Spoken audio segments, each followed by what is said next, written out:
What do you have to do if you want to get something in focus with your DSLR? It's quite easy. You press the autofocus button, right? And it's in focus. It's like magic.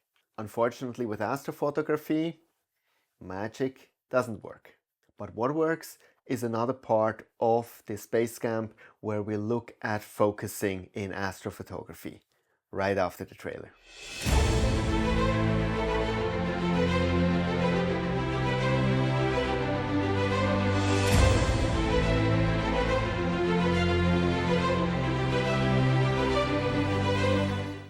So how your autofocus works in your DSLR is that the camera looks at certain lines and ensures that they are in focus. Now, unfortunately, in astrophotography, there are no lines. The only thing you have are some diffuse nebula where you have no clue if this is in focus or not, and you have stars. And it's the stars that let us focus. How? By making them small. The smaller the stars are, the more you are in focus.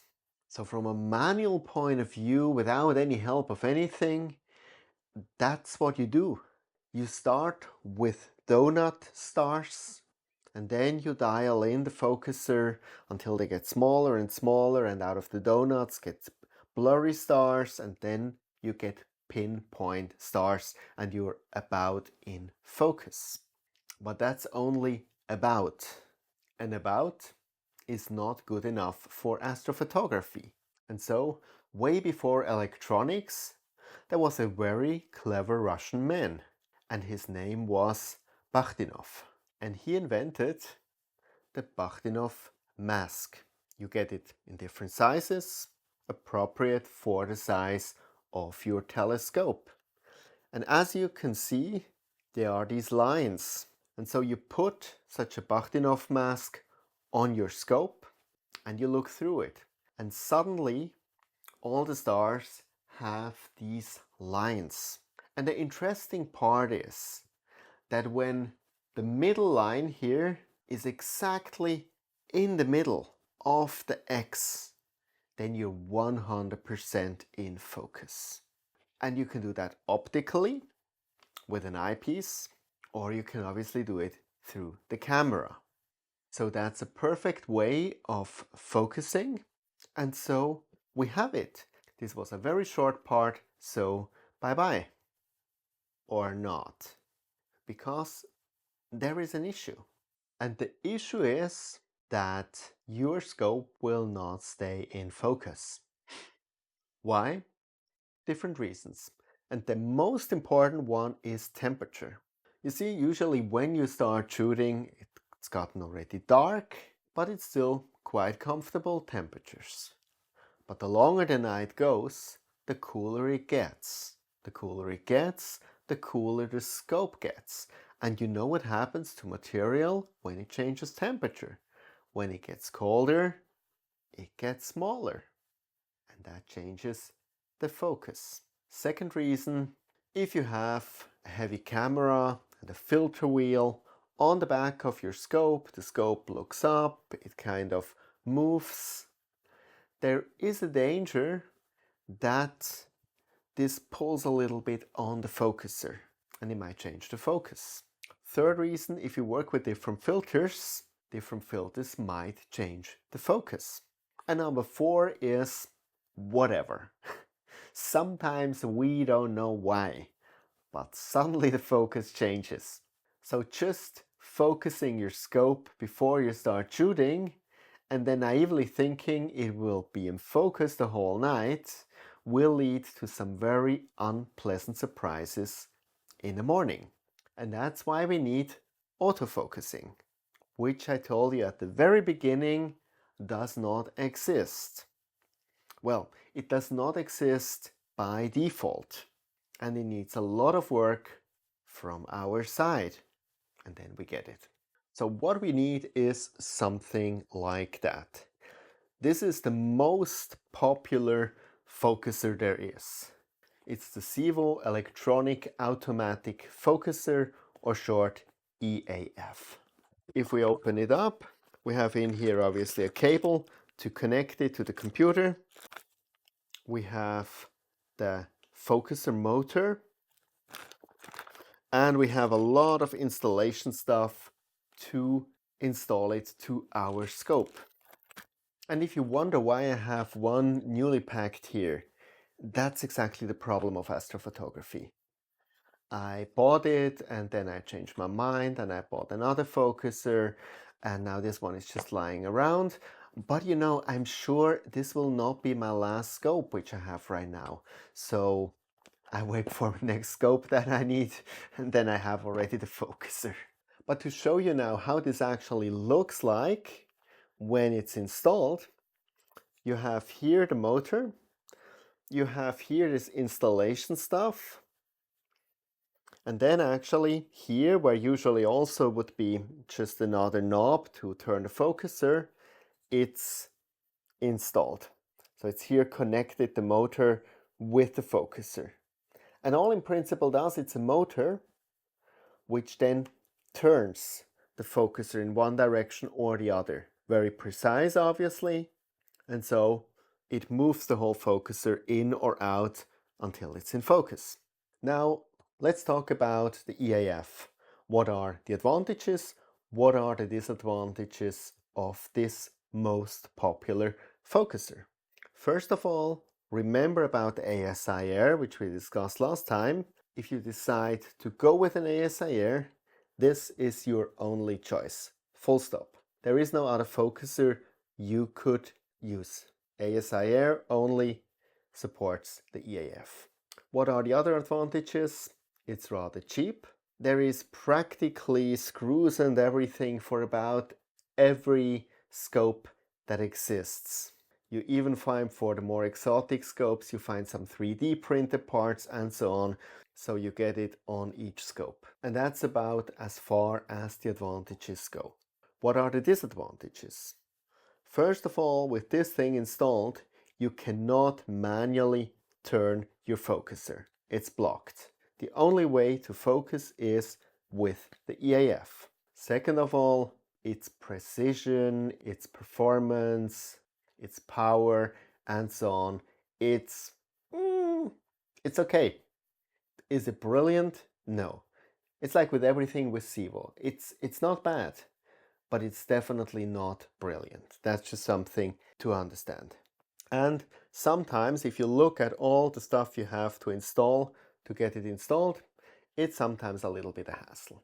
But it's by far not a bad solution.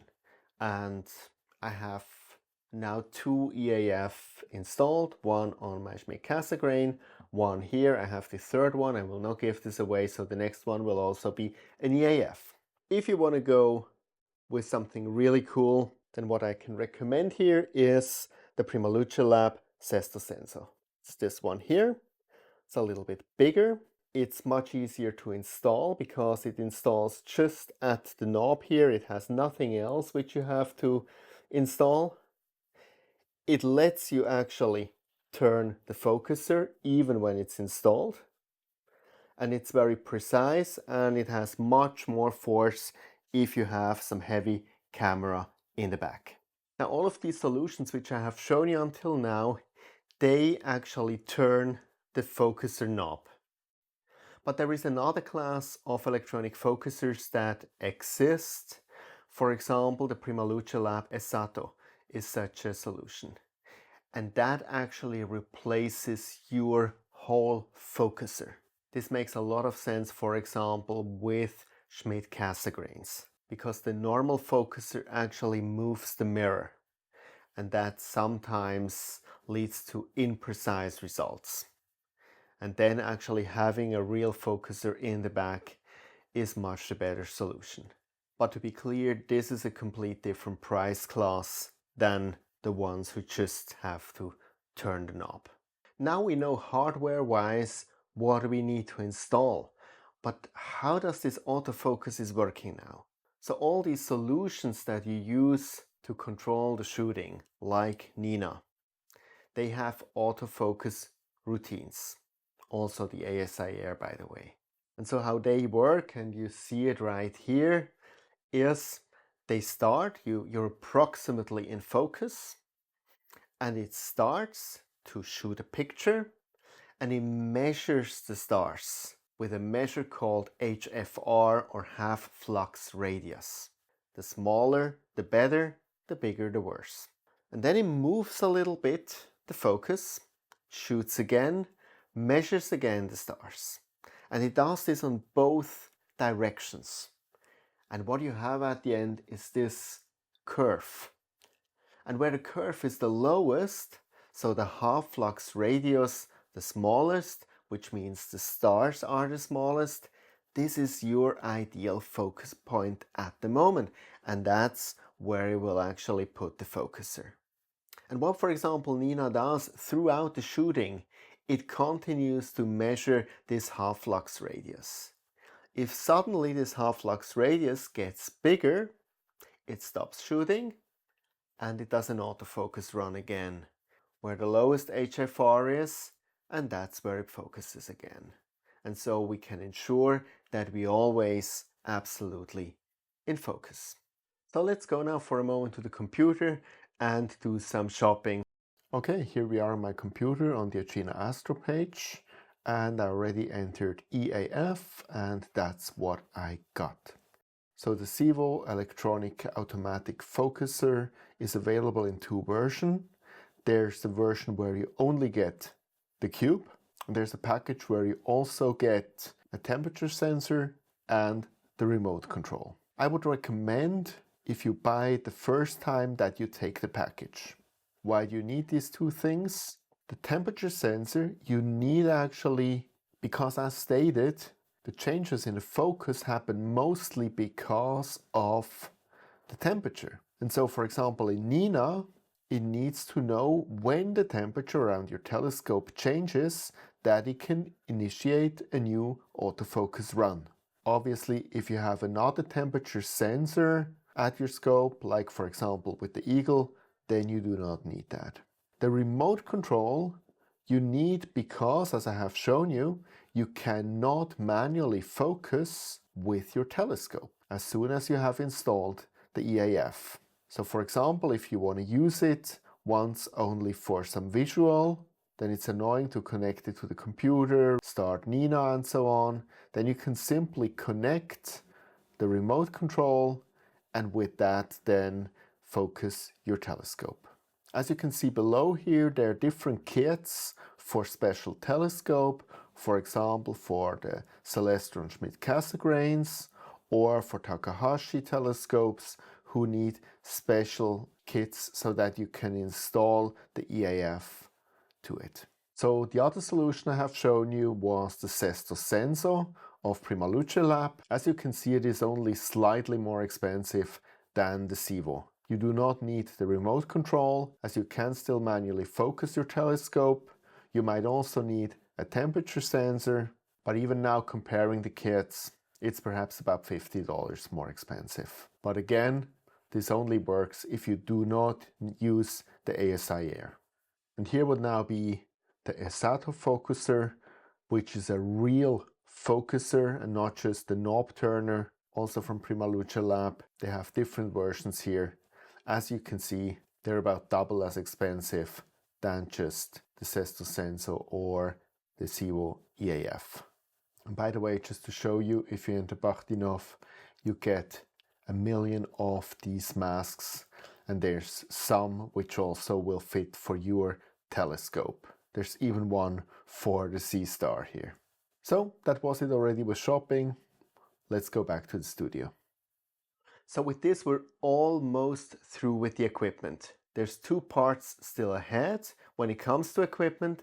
Next time we will look at guiding, and then the last equipment part will be about anything else, just all the nitty-gritty you need in addition. And then after that, we will explore what we now do with all this equipment that we have covered. So I hope you stick with me.